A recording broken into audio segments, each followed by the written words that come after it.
بسم اللہ الرحمن الرحیم۔ اللہ تبارک و تعالیٰ کے نام سے آغاز کرتے ہیں جو بہت مہربان اور نہایت رحم والا ہے۔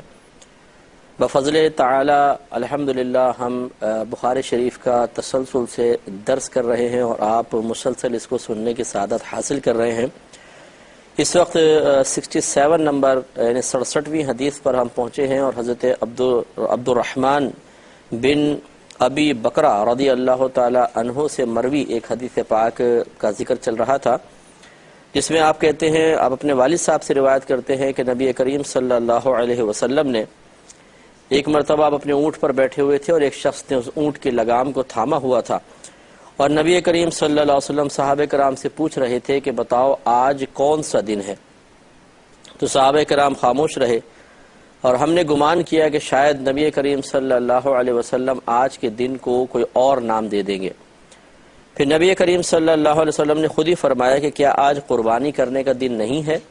یعنی 10 ذوالحجہ کا دن تھا، یوم النحر جس کو کہتے ہیں۔ تو ہم سب خاموش رہے، تو پھر ہم نے کہا کہ ہاں کیوں نہیں؟ پھر سرکار نے دریافت فرمایا کہ یہ کون سا مہینہ ہے؟ اس پر بھی ہم خاموش رہے، تو نبی کریم صلی اللہ علیہ وسلم نے ارشاد فرمایا کیا یہ ذوالحجہ کا مہینہ نہیں ہے؟ ہم نے کہا جی ہاں بالکل ہے۔ پھر فرمایا کہ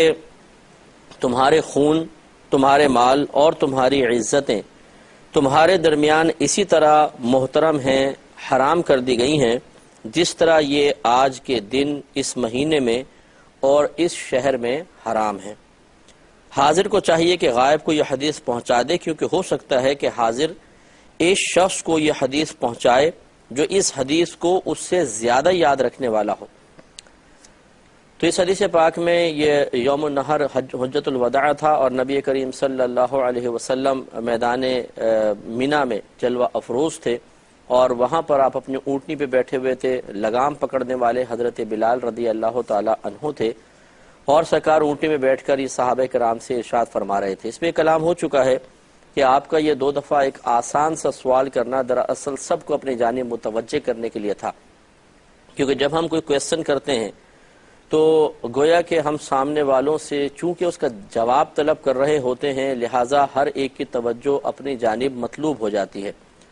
اور سامنے والے شخص بھی اس سوال کو سننے کے بعد وقتی طور پہ ہی صحیح لیکن متکلم کی جانب مکمل طور پہ متوجہ ہو جاتے ہیں۔ اور یہی سرکار کا مقصود تھا کہ آپ نے کویسچن کیا تاکہ صحابہ کرام ہمتن گوش ہو کر آپ کی بات کو سنیں، کیونکہ آپ آگے جو ذکر کرنے والے تھے وہ بہت ہی اہم بات تھی، اور وہ بات یہ تھی کہ نبی کریم صلی اللہ علیہ وسلم نے فرمایا کہ اللہ تعالیٰ نے تمہارے خون، تمہارے مال اور تمہاری عزتیں تمہارے درمیان اسی طرح حرام فرمائی ہیں جیسے یہ آج کا دن اس مہینے میں اور اس شہر میں حرام ہے۔ یعنی آج کے دن میں جیسے یہ معاملات مناسب نہیں ہیں، قتل و غارت کرنا یا کسی کا مال چھین لینا، کسی کی جان کو ختم کرنا، کسی کی عزت کا زوال، ایسی اللہ تعالیٰ نے اس کو دائمی طور پر تمہارے درمیان حرام فرما دیا ہے۔ اس کا مطلب یہ ہے کہ ناحق کسی کا خون ضائع کرنا، اسی طرح کسی کی عزت کے پیچھے پڑ جانا اور اس کے زوال عزت کا سبب بننے کی کوشش کرنا، اور اسی طرح کسی کا مال زبردستی لے لینا، یہ اللہ تعالیٰ نے حرام فرمایا ہے۔ اس لیے نبی کریم صلی اللہ علیہ وسلم نے چونکہ آخری حج تھا اور آپ کی عمر مبارکہ کے بھی آخری ایام تھے، اس میں خصوصی طور پہ آپ نے ان باتوں کا تذکرہ فرمایا جو بہت ہی زیادہ اہم تھی، اور ان باتوں کی رعایت کرنے کی بنا پر معاشرے کے ایک بہت بڑے حصے پر مثبت انداز مرتب ہو سکتے تھے، اور ان باتوں کے ترک کی بنا پر اس کا منفی اثر بہت دور تک پھیل سکتا تھا۔ ان امور کو خاص طور پہ نبی کریم صلی اللہ علیہ وسلم نے تذکرہ فرمایا ہے، جیسے کہ اس حدیث میں ہے۔ اس پہ ہمارا کلام ویسے ہو چکا ہے پہلے، لیکن ضمن میں تھوڑی سی بات عرض کر دیتا ہوں کہ ایک تو ناحق قتل کرنا، یہ نبی کریم صلی اللہ علیہ وسلم نے فرمایا کہ اللہ تعالیٰ نے تمہارے درمیان حرام فرما دیا ہے۔ جیسے اب ہمارے یہاں پر بھی ہوتا ہے کہ چھوٹی چھوٹی باتوں پر قتل کر دینا، معمولی باتوں پر جھگڑے ہو جاتے ہیں، بچوں کے معاملے پر جھگڑا ہو جاتا ہے اور پھر ہتھیار نکل آتے ہیں اور انسان ایک دوسرے کو قتل کر دیتا ہے۔ چھوٹی چھوٹی باتوں پر کسی نے برا بھلا کہہ دیا، کسی نے گالی بک دی، قوت برداشت چونکہ ہماری ختم ہو چکی ہوتی ہے، لہٰذا بات قتل و غارت تک پہنچ جاتی ہے۔ اسی طرح لوٹنے والے جو ڈاکو ہیں یا چور ہیں، لٹیرے ہیں، جب وہ لوٹتے ہیں اور کوئی شخص مزاحمت کرتا ہے تو لوگوں میں خوف و ہراس بٹھانے کے لیے اور اپنے کام کو مزید آئندہ کے لیے آسان کرنے کے لیے وہ قتل و غارت کا راستہ اختیار کرتے ہیں کہ دو چار کو مارو، اخبار میں خبر آئے گی، اسی طرح میڈیا پر خبریں آئیں گی تو دیگر لوگ خوفزدہ ہو جائیں گے اور پھر ہمارے لیے لوٹ مار کرنا بے حد آسان ہو جائے گا۔ لیکن یہ سوچنا چاہیے کہ جب اللہ تبارک و تعالی نے اس طرح ناحق جان لینا حرام قرار دے دیا ہے تو پھر ہم مسلمان ہیں، ایسا تو نہیں ہے کہ دنیا کے اندر سارا معاملہ ہو جائے اور پھر آخرت کے سلسلے میں ہمیں شتر بے مہار چھوڑ دیا جائے، بلکہ ہمیں ایک آخرت کا باقاعدہ تصور دیا گیا ہے جس میں یہاں کے تمام معاملات کا حساب و کتاب دینا ہے۔ تو اس لیے سوچنا چاہیے کہ آج قتل کرنا بہت آسان ہو گیا ہے، اور یہ قرب قیامت کی علامات میں سے بھی نبی کریم صلی اللہ علیہ وسلم نے بیان فرمایا کہ آخر زمانے میں حرج عام ہوگا۔ صحابہ کرام علیہم رضوان نے پوچھا رسول اللہ صلی اللہ علیہ وسلم یہ حرج کیا ہے؟ فرمایا قتل، یعنی بہت زیادہ قتل و غارت ہوگی اور اب ہو ہی رہی ہے۔ اسی طریقے سے مال کا ناحق استعمال کہ ہم بعض اوقات امانتیں دبا لیتے ہیں، وراثت نہیں دیتے ہیں بچیوں کو، خصوصاً عورتوں کو وراثت نہیں دی جاتی ہے، اس پہ قبضہ کر لیتے ہیں۔ ایسی کسی کا قرض لیا ہوا ہے، لیتے ہوئے تو بڑی ملائمت ہوتی ہے، منتیں ہوتی ہیں، سماجت ہوتی ہیں، اور سامنے والا اچھا بھی بہت لگ رہا ہوتا ہے اگر فوری طور پہ قرضہ دے دے، لیکن جب وہ اپنا قرضہ مانگتا ہے تو ہمیں بڑا برا محسوس ہوتا ہے اور ایسا لگتا ہے کہ اسی کا قرضہ لوٹاتے ہوئے ہم اس پہ کوئی احسان کر رہے ہیں کہ وہ بیچارہ لجاجت کے ساتھ مانگتا ہے، پھر وہ بیچارہ نرم پڑ جاتا ہے کیونکہ اس کو اپنا پیسہ لینا ہوتا ہے، اور ہم اسی کے پیسے دیتے ہوئے اس کا احسان بعض اوقات نہیں مان رہے ہوتے بلکہ ایسا رویہ اختیار کرتے ہیں جیسے ہم الٹا اس پر احسان کر رہے ہیں، اور بعض اوقات تو پھر وہ قرضہ دبائی لیتے ہیں لوگ، تھوڑا بہت دیا پھر بیان دیکھیں گے کبھی دے دیں گے، خود گھر میں شادی بیاہ بھی ہو رہے ہیں، اچھا کھا رہے ہیں، اچھا پی رہے ہیں، خوب خرچہ کر رہے ہیں، لیکن اس بیچارے غریب آدمی کا، یا غریب نہیں بھی ہے تو بہرحال اس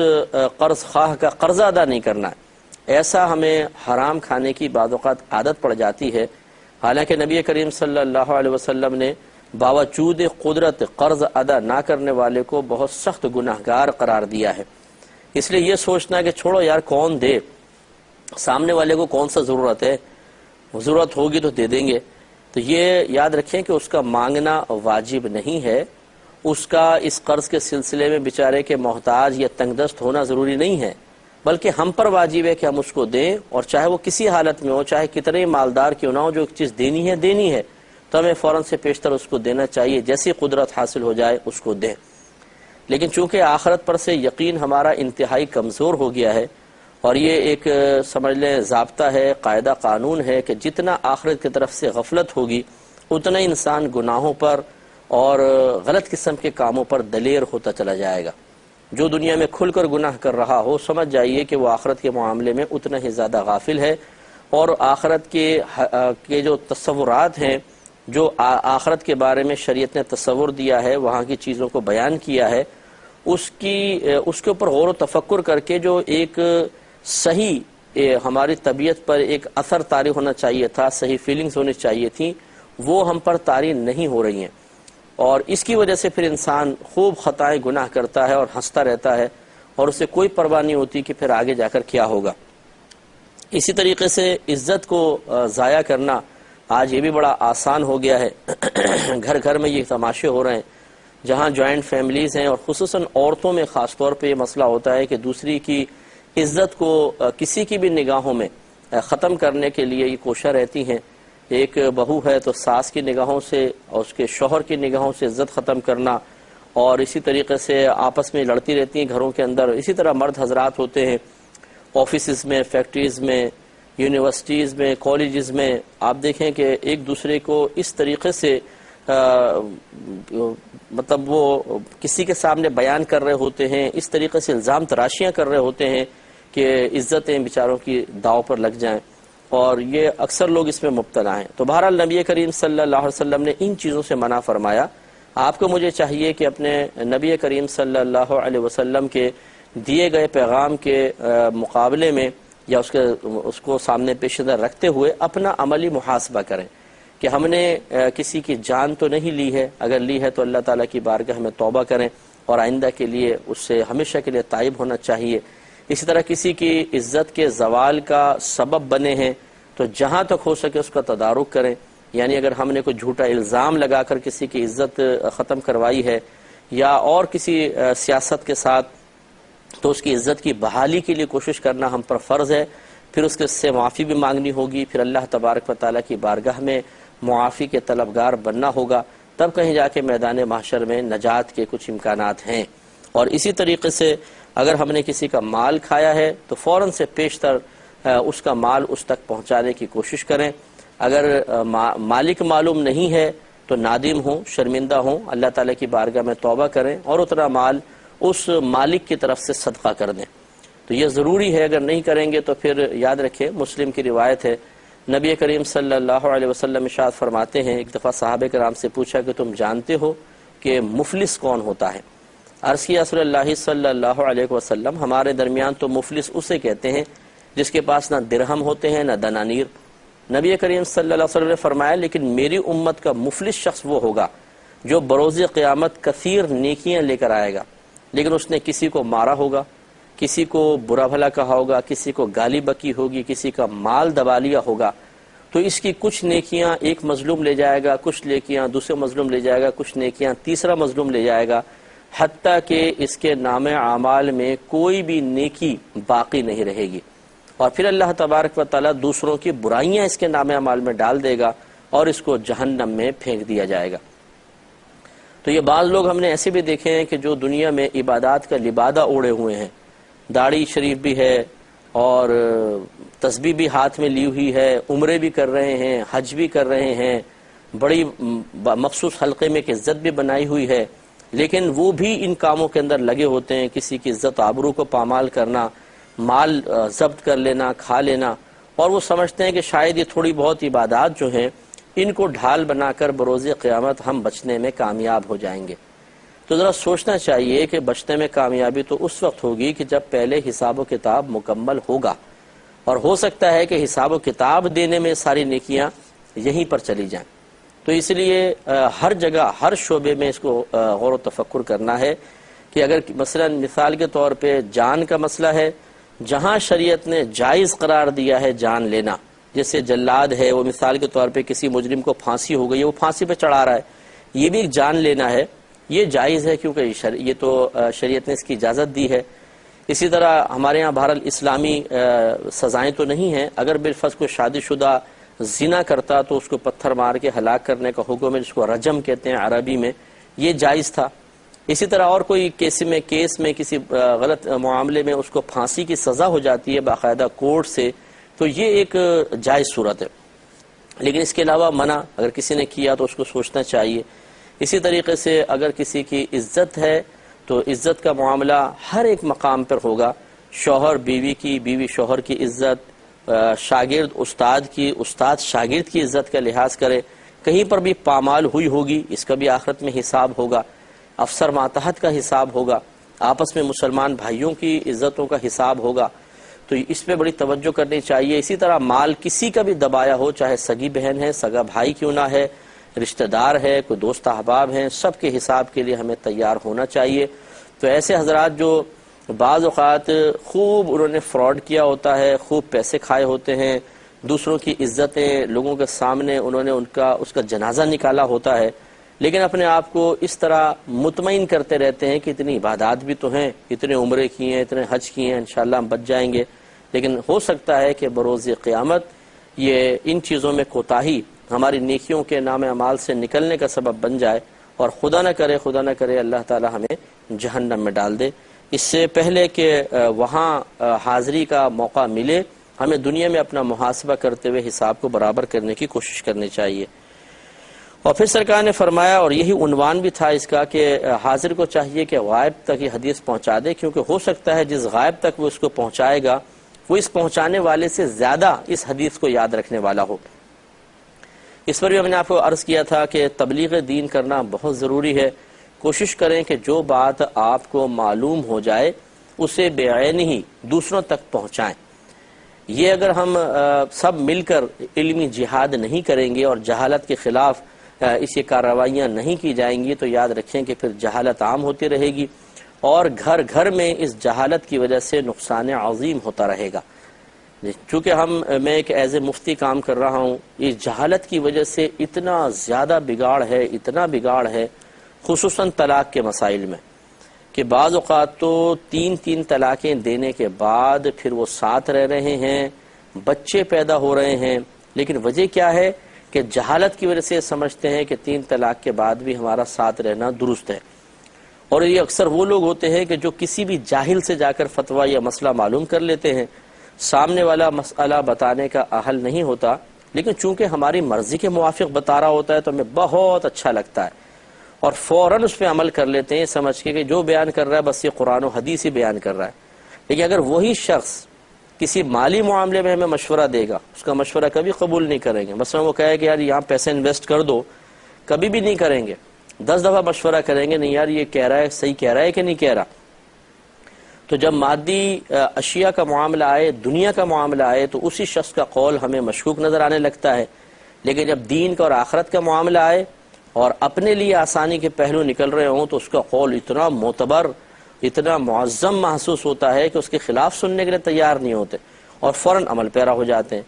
اور پھر یہ 3 طلاق کے بعد ساتھ رہنا، یہ صحیح بات یہ ہے کہ یہ زنا کا دروازہ کھولنا ہے۔ تو اس طرح بعض گھروں کے اندر 10 سال 20 سال تک زنا ہو رہے ہیں اور وہ بچے پیدا ہو رہے ہیں کہ جو ولد الحرام کہلائیں گے، یقیناً وہ جائز نہیں ہے۔ اور اس طریقے سے جہالت کی وجہ سے ہمارے گھروں کے اندر گناہ کبیرہ سر عام ہو رہا ہوتا ہے اور ہمیں معلوم نہیں ہوتا۔ اسی طریقے سے تجارت کے مسائل ہیں، بزنس کے ہیں، یہ سب جہالت کی وجہ سے بعض اوقات بیوع فاسدہ ہو رہی ہوتی ہیں، بیع باطل ہو رہی ہوتی ہے، اجارے فاسد ہو رہے ہوتے ہیں، کرنے والا بھی گناہگار، کروانے والا گناہگار، لیکن ان کو شعور ہی نہیں ہوتا کہ ہمارے نام اعمال میں کتنا گناہ لکھا جا رہا ہے۔ بڑے بڑے بزنس مین بڑے مطمئن ہو کر حرام کام لگاتار کر رہے ہیں، وہ صرف پروفٹ کی مقدار دیکھتے ہیں، وہ اپنی مارکیٹ ویلیو کو دیکھتے ہیں، وہ اپنے سٹیٹس کو دیکھتے ہیں اور کہتے ہیں کہ دیکھا ہماری سمجھداری کہ ہم کتنا بہترین سرمایہ کما رہے ہیں، لیکن میدان محشر میں جا کے جب اس کی ایک ایک پائی کا حساب دینا ہوگا، یہ تو وہاں پتہ چلے گا